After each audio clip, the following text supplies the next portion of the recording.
नमस्कार, मैं हूं शिवाकांत पांडे और द हेल्थ डायरी के इस एपिसोड में आज बात होगी ओबेसिटी यानी मोटापे। पुनीत, आमतौर पे ऐसा कहा जाता है कि मोटापा कैंसर का एक बहुत बड़ा कारण होता है। ये बात कितनी सही है और क्या वाकई किसी मोटे व्यक्ति में या जिसका वजन कुछ ज़रूरत से ज़्यादा हो उसको कैंसर होने का खतरा आम वजन के लोगों से कहीं अधिक होता है?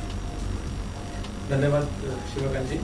तो मैं इस प्रश्न का उत्तर इस प्रकार से देना चाहूँगा, कुछ तथ्य के साथ देना चाहूँगा बल्कि, कि कैंसर जो अपने आप में एक इतना भयानक शब्द है जिसको लेकर के किसी को ये पता चल जाए कि मेरे परिवार में किसी को कैंसर जैसी तकलीफ हुई है, तो उनका ना कि सिर्फ वो व्यक्ति बट उनका परिवार पूरा का पूरा टूट जाता है। तो कैंसर एक सिर्फ जो कि 6 अल्फाबेट का वर्ड है, उसमें इतनी ताकत है कि पूरे परिवारों को मानसिक रूप से तोड़ सकती है यह तकलीफ। इसको एक और तथ्य इसके अंदर है कि कैंसर जो एक महामारी के रूप में आज की तारीख में हमें दिख रहा है, सबसे इंटरेस्टिंग चीज है कि 60 से 70% कैंसर प्रिवेंटेबल होता है। प्रिवेंटेबल का मतलब होता है कि यदि 100 लोगों को किसी एक शहर में कैंसर हो तो यह तथ्य बोलते हैं कि उन 100 लोगों में से 60 से 70 लोगों को कैंसर होने से रोका जा सकता है या कि बचाया जा सकता है। कैसे संभव है? कैंसर को आज की तारीख में ज्यादा से ज्यादा लोग एक एनवायरमेंटल डिजीज या एनवायरमेंटल प्रॉब्लम के रूप में देख रहे हैं, जिसका मतलब ये होता है कि कैंसर होने के पीछे जो कारण है वो एनवायरमेंटल रिस्क फैक्टर्स हैं। हम लोग जिस प्रदूषित हवा को लेते हैं, हम लोग जिस प्रदूषित आहार का सेवन करते हैं, जिस माहौल में हम रहते हैं, जितना एडिक्शन सब्सटेंसेस को यूज करते हैं, जितना स्ट्रेसफुल लाइफ में रहते हैं, यह सारी की सारी चीजें कंट्रीब्यूट करती हैं कैंसर जनरेशन के लिए। यह सारी की सारी चीजें किस प्रकार से कैंसर का रूप धारण करती हैं? इन सभी रिस्क फैक्टर्स की वजह से चांसेस को एक इंपॉर्टेंट लिंक है जिसे हम लोग ओबेसिटी कहते हैं। ओबेसिटी यानी कि मोटापा इन सभी रिस्क फैक्टर्स का, जिसमें हमने बात की, रूप पर प्रभाव पड़ता है, जिसकी वजह से व्यक्ति अलग अलग प्रकार के लाइफस्टाइल डिजीजेस से जूझना शुरू कर देता है। उन लाइफस्टाइल डिजीजेस का नाम है diabetes, high blood pressure, obesity. ये सारी की सारी एक प्रकार की मेटाबॉलिक डिजीजेस हैं। मेटाबॉलिक डिजीजेस जिसकी वजह से बॉडी के अंदर जो डैमेज होता है वह धीरे धीरे बढ़ता बढ़ता कैंसर का रूप धारण कर सकता है। तो आपका जो प्रश्न है कि क्या मोटापे की वजह से कैंसर होता है? बिल्कुल होता है। मोटापा कैंसर के साथ क्या संबंधित है? बिल्कुल संबंधित है। बल्कि विज्ञान ये कहता है कि ओबेसिटी रिलेटेड कैंसर नाम का एक टर्म हम लोग मेडिकल भाषा में यूज करते हैं, जिसका मतलब होता है कि वो कैंसर जो कि ज्यादातर ओबीज लोगों पे पाए जाए। करीबन 12 से 13 इस प्रकार के कैंसर होते हैं जो कि ओबीज लोगों में ज्यादा होते हैं। इसके अंदर मुख्य रूप से कौन से कैंसर्स हैं? कोलोरेक्टल कैंसर्स यानी कि आंतों के कैंसर्स, एंडोमेट्रियल कैंसर्स यानी कि गर्भाशय के cancers, pancreatic cancers, blood cancers. इस प्रकार के कैंसर्स ओबेसिटी से रिलेटेड है। ओबेसिटी की वजह से इस प्रकार के कैंसर होते हैं। ओबेसिटी के रिलेटेड कैंसर्स एक नोन फैक्ट है।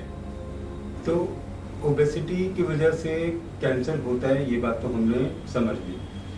अब बीते कुछ समय से, कुछ वर्षों से लोग वजन को कम करने के लिए, उसे नियंत्रित करने के लिए कुछ विशेष दवाइयों का सेवन कर रहे हैं।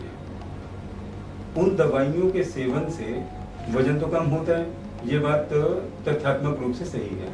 तो अगर वजन को घटाया जा सकता है, बढ़ने से रोका जा सकता है, तो क्या उसी मद में कैंसर के खतरे को भी उन दवाइयों की वजह से कम किया जा सकता है?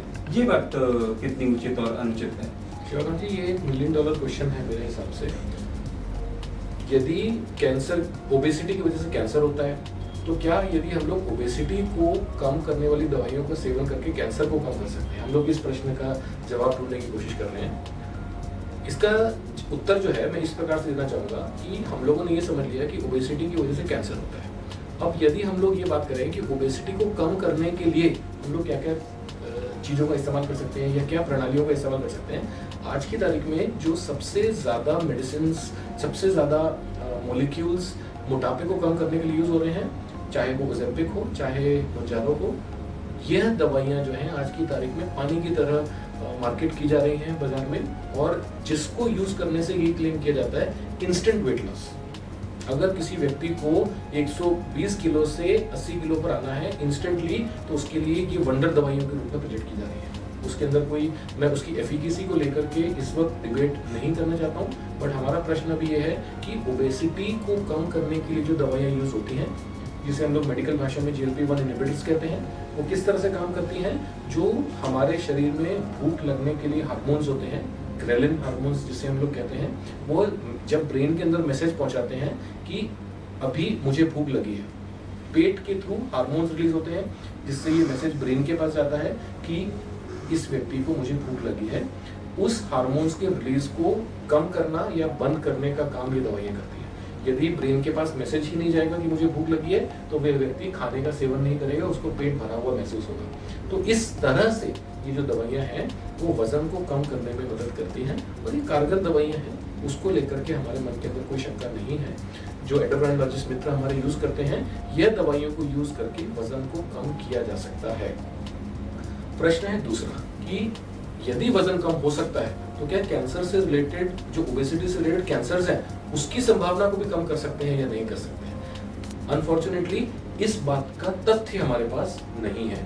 हाँ, शुरुआत में इस प्रकार का कुछ डेटा, इस प्रकार का कुछ वैज्ञानिक लिटरेचर जरूर अवेलेबल हुआ था, जो ये कह रहा था कि जो व्यक्तियों के अंदर हम लोग इस प्रकार की वेट लॉस मेडिसिन, चाहे वो ओज़ेम्पिक हो या मोंजारो हो, इस प्रकार की मेडिसिन यदि यूज करते हैं तो उनके अंदर वजन कम होता है, और उन लोगों के अंदर कोलोरेक्टल कैंसर यानी कि आंतों के कैंसर के होने की संभावना भी कम होती है। ये शुरुआत में डेटा जरूर आया था, और जिसको लेकर के काफी डिस्कशंस भी हुए थे।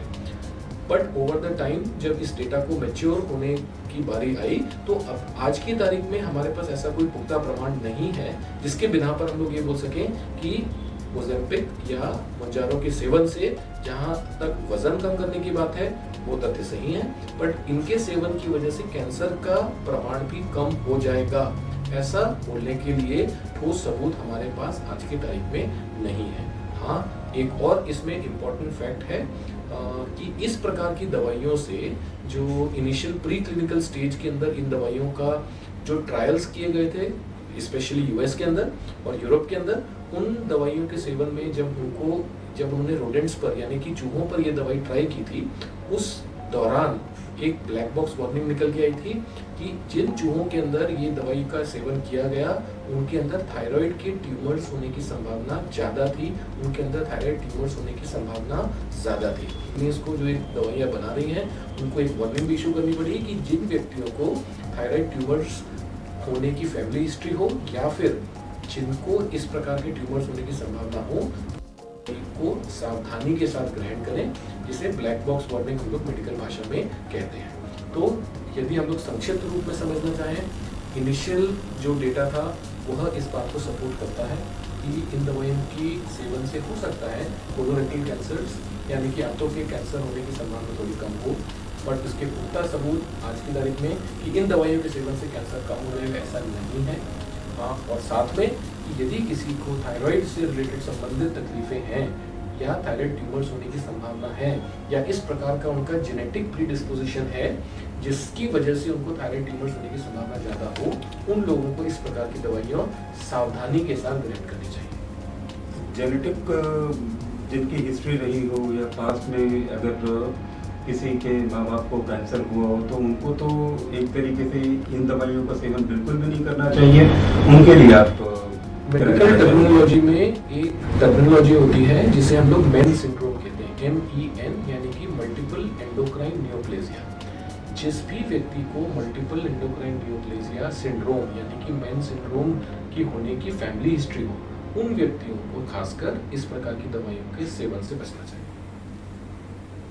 ठीक है। और चूहों की ऊपर जो ट्रायल्स हुए थे, थायराइड के कैंसर की बात तो निकल करके आ ही गई, तो इसका मतलब सीधा अर्थ यही है कि अगर ये इस दवाइयों से दूसरे तरीके के कैंसर से बचा जा सकता है तो दूसरे मल्टीपल ऑर्गन्स को भी नुकसान पहुंचने का खतरा हो सकता है उसकी वजह से। क्योंकि अभी कुछ दिन पहले एक बच्चे की मृत्यु हो गई थी, केरल का मेरे ख्याल से शायद कोई मामला था, और उसने यूट्यूब पे वीडियो देख करके वो सॉलिड डाइट लगभग ना के बराबर कर दी थी और लिक्विड डाइट ही उसने अपना ली थी, और उसको अचानक हार्ट स्ट्रोक आया और उसकी ज़िंदगी को बचाया नहीं जा सका अस्पताल में ले जाने के बावजूद। तो इसमें ये कितना ठीक है कि मोटापे को क्या दवाइयों के आधार पर उसके जरिए ही कम किया जाए, या फिर दवाइयों की बजाय नियमित तौर पे एक्सरसाइज की जाए?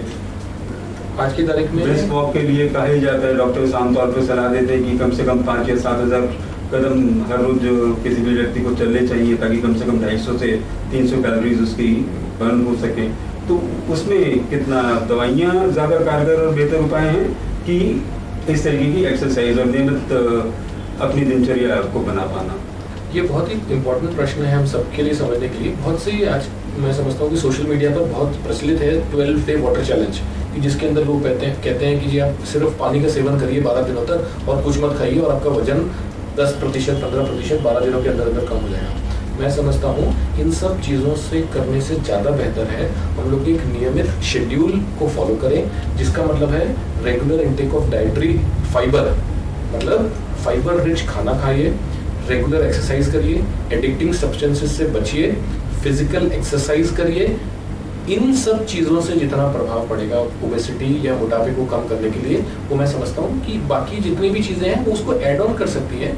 इन जो प्राइमरी हेल्थ मॉडिफाइंग या फिर डिजीज मॉडिफाइंग हैबिट्स जो हैं उनको इस्तेमाल करके सप्लीमेंटल रूप से आप इन मेडिसिन का या इन प्रकार के तकनीकी चीज़ों का इस्तेमाल यदि करेंगे तो हम लोग अपना गोल अचीव करने में ज़्यादा